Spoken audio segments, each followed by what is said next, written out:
Thì hôm nay mình sẽ chia sẻ các bạn cách tháo cái đầu kẹp mũi khoan này, đầu măng răng này, không dùng đến cảo. Cảo thật ra mình bỏ vô đây cảo rất là khó ha, nó cũng vướng cái đầu này không có giữ kẹp được.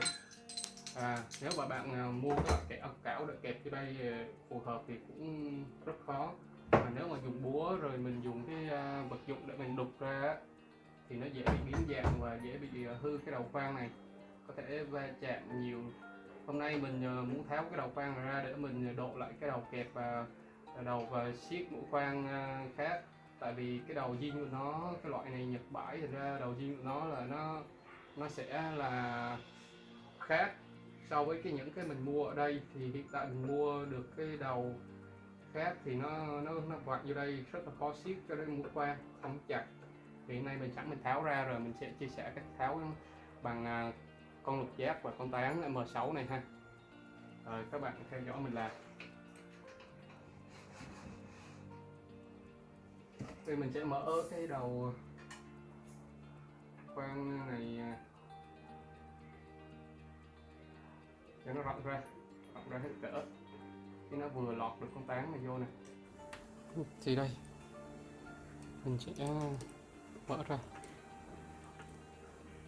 mình đưa giác vô, mình siết nhẹ lại, không cần siết kẹp chặt, nó vừa đủ giữ cho cây lục giác nó ổn định ở giữa được.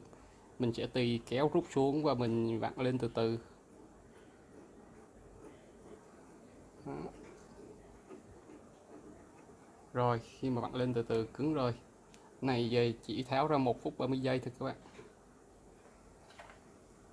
Mình sẽ dùng tay giữ mũi khoan này, mình vặn rất đơn giản. Nó sẽ giữ